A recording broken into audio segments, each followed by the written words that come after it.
आज जो हमारे यहाँ पर गेस्ट हैं उनके YouTube के ऊपर 28 लाख से ज्यादा सब्सक्राइबर्स हैं, करोड़ों व्यूज हैं। Please give an energetic and warm welcome to the one and only Mahendra डोगने।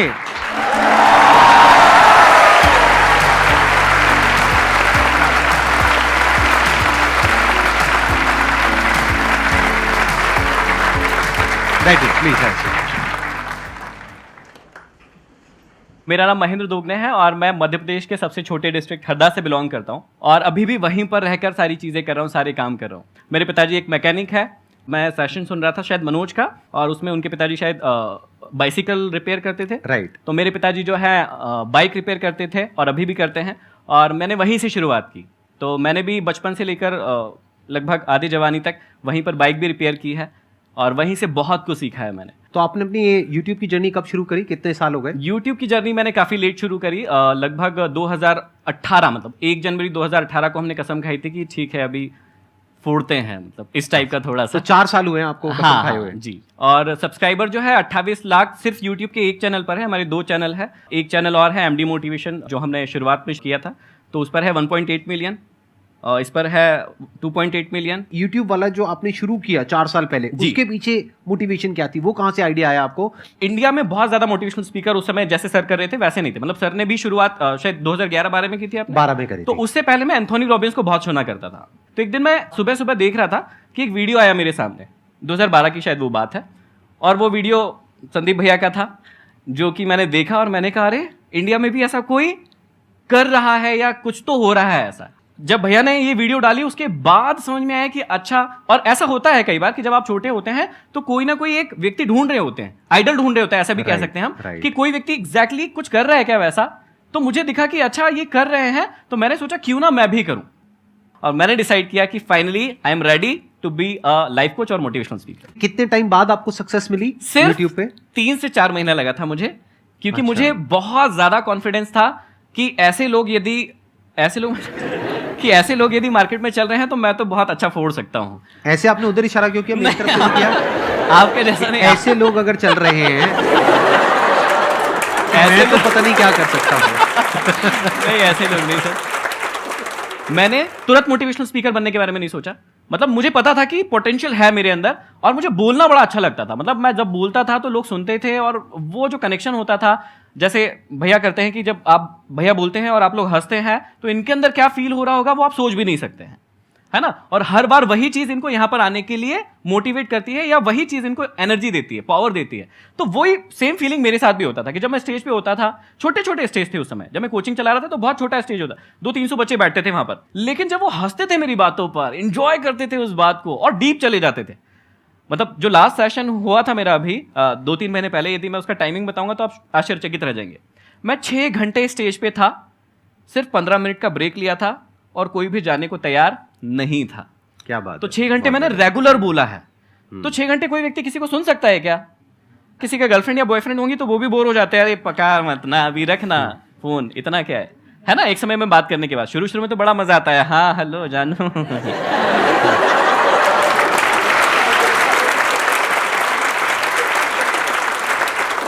अच्छा, इनका छोड़ो, आप अपना बताओ, आपका क्या चल रहा है?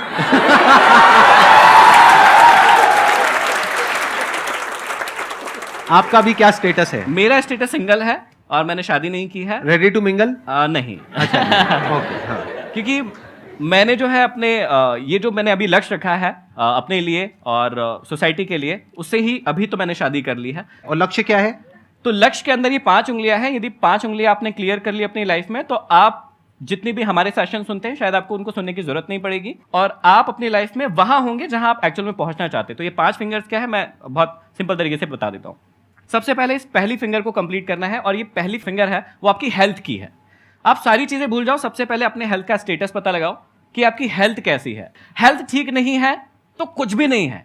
दूसरा हो गया कि दिमाग का स्टेटस देखिए, आप फास्ट लर्नर है या नहीं है ना। जल्दी सीख पाते हैं या नहीं सीख पाते? नहीं सीख पाते, ये बुरी चीज नहीं है।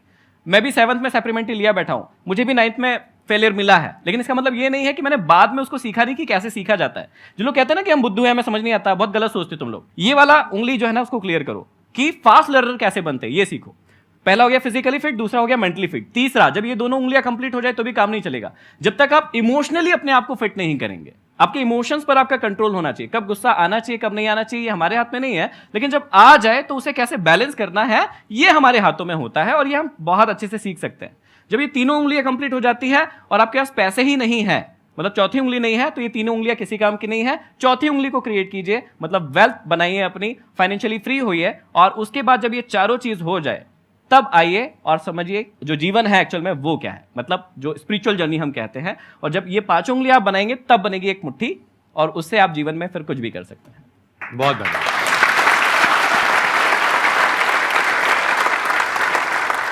मेरा क्वेश्चन है कि आप मतलब हर टाइम पॉजिटिव कैसे रहते हैं? जैसे मैं मोटिवेशनल स्पीकर हूं तो कई लोग मुझसे पूछते हैं, पता नहीं क्यों पूछते हैं, कि भैया आप हमेशा ही एनर्जेटिक रहते हो, हमेशा ही आपके अंदर आग रहती है, फायर रहती है, ताकत रहती है, तो क्या ऐसा हो सकता है, पॉसिबल है क्या? ये नहीं है, अप्स एंड डाउन्स होते रहते हैं। तो मेन चीज ये है कि आपने जो पूछा है कि हमेशा पॉजिटिव कैसे रहना है, क्यों रहना है, वो पता कर लो पहले। कैसे रहना है उसके बहुत सारे तरीके हैं। जैसे मैं पर्सनली अपने लिए यूज करता हूं कि जब मैं किताबें पढ़ता हूं तो मैं अपने आप को बहुत ज्यादा पॉजिटिव महसूस करता हूं, उसके बाद बहुत सारे दिनों तक मैं पॉजिटिव रहता हूं। म्यूजिक एक बहुत इंपॉर्टेंट रोल प्ले करता है पॉजिटिव रहने के लिए। तो कई बार आप जब म्यूजिक सुनते हैं, आप में से कई सारे लोग म्यूजिक सुनते होंगे और अपने आप को रिलेट कर पाते होंगे उससे, तो वो भी एक बहुत अच्छा सोर्स है कि आप अपने आप को पॉजिटिव रख पाए। लेकिन मेन चीज ये है कि पहले पता तो कर लो कि आपको पॉजिटिव रहना क्यों है, किस लक्ष्य के लिए रहना है। या यहां पर ना एक चीज यदि हम करवा सके कि बहुत सारे लोगों का एक कॉमन क्वेश्चन रहता है जो मेरे साथ तो बहुत पूछा जाता है, मुझसे पूछा जाता है कि ना हमें पता नहीं चल रहा है कि हमें करना क्या है, हाँ या ना? तो इसका जवाब दे सकते हैं क्या हम लोग? दे दे फटाफट। तो कुछ एक छोटी सी एक्टिविटी करवा सकते हैं क्या? हाँ, ठीक है ठीक है, दो लोग कोई भी आ जाओ स्टेज पर। आपका शुभ नाम क्या है? देव है। आपका? मोहित। यहां पर खड़े। तो अब आपका नाम ना देव नहीं है थोड़ी देर के लिए, आपका नाम देवयानी है। क्या है? तो मोहित आपको क्या करना है, ये देवयानी है, ये आपका लक्ष्य है। क्या है? लक्ष्य। हाँ, इसको आपको पाना है। चलो पालो फटाक से, चलो जल्दी चलो, चलो पालो पालो। अरे नहीं, भागना नहीं है, आप यही कर रहे हो, भाग रहे हो, यही कर रहे हो। जाइए थोड़ा और पास जाइए, आंखों में आंखें मिलाइए, हाँ गले मिलिए थोड़ा सा। हाँ, बस जा रहे। अभी देखिए बहुत सिंपल था कि इनका लक्ष्य जो है वो एकदम इनके सामने था, और क्या हुआ, इन्होंने उसको पा लिया। अब इनकी आईज क्लोज कर देते, ये चश्मा उतार लीजिए। तो अभी जो है वही लक्ष्य है। लक्ष्य क्या है? देवयानी। इनका लक्ष्य है, लेकिन अब इनको पाना है देवयानी को। ठीक है, आप मम्मी की कसम है, आपको ना आंखें नहीं खोलना है। ठीक है, चलो ठीक है, रेडी? पाए? चलो आराम आराम से चलो, धीरे धीरे भाई।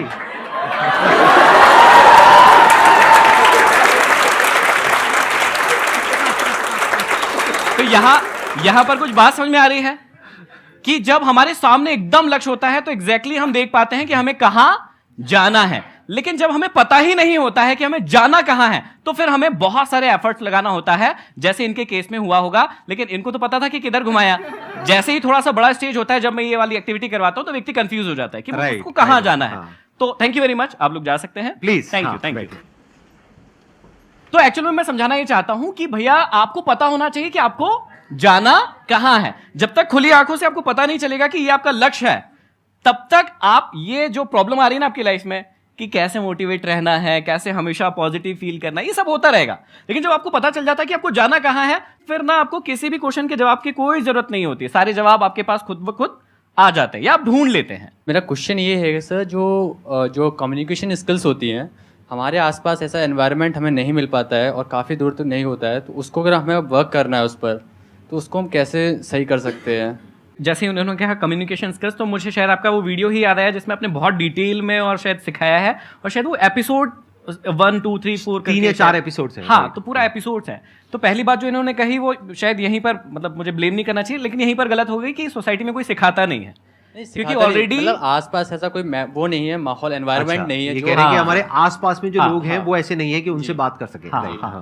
तो बेसिकली क्या होता है कि आपको एनवायरनमेंट नहीं मिलता तो उसका भी कोई प्रॉब्लम नहीं है, आप खुद से वो एनवायरनमेंट डेवलप कर सकते हो। जैसे मेरे को दिक्कत हुई थी जब इंग्लिश स्पोकन, क्योंकि मैं हिंदी मीडियम से था, फेल हो गया था। इंग्लिश सीखने का मेरे को बड़ा शौक था। तो जब मैंने इंग्लिश सीखना शुरू किया तो मैं गवर्नमेंट स्कूल से था और वहां पर माहौल नहीं था, लेकिन वो माहौल मैंने बना लिया। तो आप चुन लो कि भैया कौन कौन लोग हैं जो इंटरेस्टेड है, और उनके साथ वो प्रैक्टिस शुरू कर दो। जैसे आपने कहा कि कोई स्पेसिफिक स्किल है जिस पे आपको कमांड करना है, जैसे इंटरव्यू है, तो आपको इंटरव्यू कहीं देने जाना है और आपको नहीं मिल रही कि यार मैं किसके साथ तैयारी करूं, तो ऐसा हो ही नहीं सकता कि आपको कोई भी ना मिले। 4-5 लोग आप ढूंढिए कि जिनके साथ आप डेली बैठकर इंटरव्यू का सेशन कर सकते हैं, उनके साथ डेली प्रैक्टिस कीजिए। अब यदि आप कहें कि दुनिया में कोई व्यक्ति मिला ही नहीं, या मेरी सिटी में कोई व्यक्ति मिला नहीं, तो ऐसा पॉसिबल नहीं होता मेरे हिसाब से। तो मैंने अपने मोबाइल पे सिर्फ एक ही वाइट है और सिर्फ उस पर एक ही चीज लिख के रखी है मेरे मोबाइल पर, और वो है there is will there is way. जहां चाह है ना, जहां आपने चाह लिया ना कि मेरे को ये करना ही है, तो आपको तरीके, लोग, सब कुछ मिल जाएगा। आप एक काम करो ना, आपके पास में मोबाइल है? Yes sir. कैसा है, स्मार्टफोन है या? स्मार्टफोन है। तो अगर उस स्मार्टफोन में आप कैमरे को ऑन कर दो, यस सर। आप अपनी रिकॉर्डिंग करो यस सर। और उस रिकॉर्डिंग को यूट्यूब पे अपलोड करो, यस सर। तो कुछ पैसे लगते हैं? नहीं। अपना एक रूटीन बना लेते हो कि साल में 365 दिन है, मेरे को 365 वीडियोस डालनी है 5-5 मिनट की। इसमें आपका क्या गया? कुछ नहीं सर। लेकिन एक बात पक्की है, 1 साल बाद आपकी जो कम्युनिकेशन स्किल है जी वो जो 1 साल पहले थी उससे 1000 गुना बेटर हो जाएगी। बेटर होगी।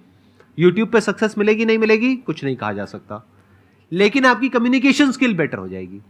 अगर आप कुछ भी नहीं करते हो, ये जो मैंने कहा वो भी नहीं करते हो, आसपास में लोग भी ऐसे नहीं हैं, क्योंकि आसपास में जो लोग हैं उनसे जैसे ही आप बात करोगे थोड़ा सा भी वो मजाक बनाएंगे, तो उनसे आप बात नहीं कर सकते हो जी। तो आप अगर अगले 1 साल तक ऐसा कुछ भी नहीं करते हो, यानी प्रैक्टिस ही नहीं करते हो, बस अपने दिमाग में सोचते रहते हो कि मेरे को अपनी कम्युनिकेशन स्किल्स को बेटर करना है, क्या कभी बेटर होगी? No sir. पूरी जिंदगी में कभी बेटर होगी? No sir. प्रैक्टिस करना पड़ेगा ना। Yes sir. तो प्रैक्टिस करने के आज की डेट में बहुत तरीके हैं, बहुत ऑप्शंस हैं, अगर आप थोड़ा सा दिमाग लगाओ तो। अपना आप महीने का कितना खर्चा कर लेते हो पैसा जिसकी कोई रिटर्न नहीं है, यानी अपने शौक के ऊपर, कपड़ों पे, इस पे, उस पे, खाने पीने पे? 2 to 3,000 अप्रॉक्स। उसको आप चाहो तो 2-3 हजार को 1-1.5 हजार कर सकते हो। यस सर, कर सकता हूँ मैं। कर सकते हो। Yes sir. तो क्या ऐसे आपके घर के आसपास में जहां पर भी आप हो, ऐसे कुछ इंस्टीट्यूट्स हैं जहां पर के 500 रुपए महीना वो लोग लेते हैं और आपको इंग्लिश सिखाते हैं या कुछ सिखाते हैं, कुछ करते हैं? Yes sir. है? Yes sir. क्यों नहीं ज्वाइन करते?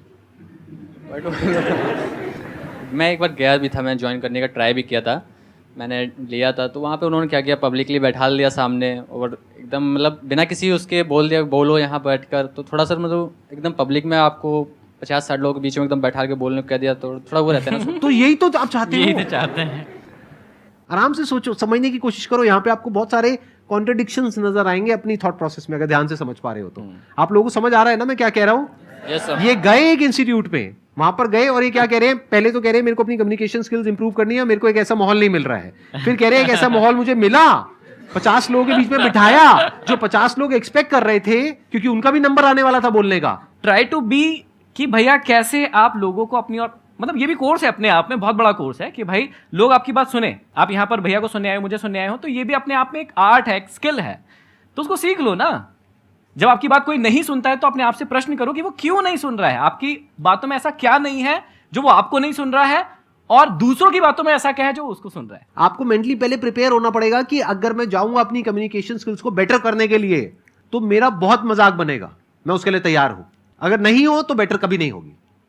कोई ऐसा कॉमेडियन है जो कहता है कि डे 1 से मैं कॉमेडी करूं स्टेज पे जाकर के और लोग हंसने लग जाए, वो कभी कॉमेडियन नहीं बन पाएगा। अगर वो तैयार है कि अगले 1-2 साल तक मेरा बहुत मजाक उड़ेगा, मतलब लोग मेरे जोक्स पे नहीं हंसेंगे बल्कि हंसेंगे ही नहीं मतलब बाद में कहेंगे अरे चल कहाँ हंसेंगे, पर बाद में घर जाके, हाँ बाद में घर जाकर के हंसेंगे या गुस्सा करेंगे, कहेंगे अरे हमारे पैसे बर्बाद कर दिए उसमें देखो। राइट? अगर वो कॉमेडियन अपना मजाक बनवाने के लिए तैयार नहीं है तो वो कभी भी एक अच्छा कॉमेडियन नहीं बन सकता है। जैसे फॉर एग्जांपल आज मैं एक लेवल पर हूं as far as public speaking is concerned, right? जी। मेरे भी कुछ सेशंस होते हैं जिसमें करने के बाद में हो सकता है आपको तो अच्छा लगे, मुझे खुद को अच्छा नहीं लगता है। हाँ। मैंने कहा यार मजा नहीं आया, मतलब वो 100% आया नहीं। कई बार एक जोन आता है वो बहुत बढ़िया आ जाता है। हाँ, हाँ, तो किसी भी वजह से मेरे भी सेशंस कई बार खराब हो जाते हैं। हाँ। तो अगर मैं कहूं नहीं मेरे को तो अब 10 साल का एक्सपीरियंस है, मेरे सारे सेशंस बढ़िया ही होने चाहिए, हाँ। सारे सेशंस नंबर 1 पे होने चाहिए, नहीं तो मैं सेशंस ही नहीं करूंगा, तो गड़बड़ हो गई ना। जी सर। अरे तो भाई जब मेरे को 10 साल के बाद में मेरे सेशंस भी घटिया हो रहे हैं तो आज तो आपके तो घटिया होंगे ही ना। बढ़िया कैसे हो सकते हैं? जो भी कम्युनिकेशन स्किल्स है या जो भी आप बोलना चाहते हो, पब्लिक स्पीकिंग हो गया या जो भी आप अपना इंप्रूव करना चाहते हो, वो बढ़िया नहीं है, यहां से शुरू करो, बढ़िया करना है। हाँ जी। आपको आंसर मिला आपके इस क्वेश्चन का? ट्राई करते रहना है सर, और ट्राई करते रहोगे तो क्या होगा? किसी दिन तो सर सक्सेस मिल ही जाएगी। मेहनत कभी वेस्ट नहीं जाती है। राइट। कभी ना कभी तो मेहनत वो फल दे ही जाती है। इसमें नहीं मिलेगा, कुछ और मिलेगा, लेकिन मिलेगा। आपको एक बहुत मजेदार बात बताऊं? Yes, sir. जब आपने क्वेश्चन पूछना शुरू किया था ना, जी सर। तब में यानी कि 5 मिनट पहले में और अब में आपकी कम्युनिकेशन स्किल में बहुत बहुत फर्क आ अंतर चुका है। है जी already। सर। अभी आप जो बोल रहे हो ना, जिस कॉन्फिडेंस से बोल रहे हो, जिस जी फ्लो सर। में बोल रहे हो, वो कमाल है। आपकी जगह वहां नहीं है, वैसे तो यहाँ है, लेकिन आप अभी फिलहाल वहीं बैठे हो।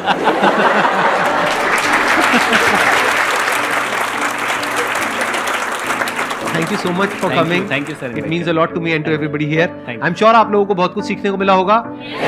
Thank you so much. आसान है.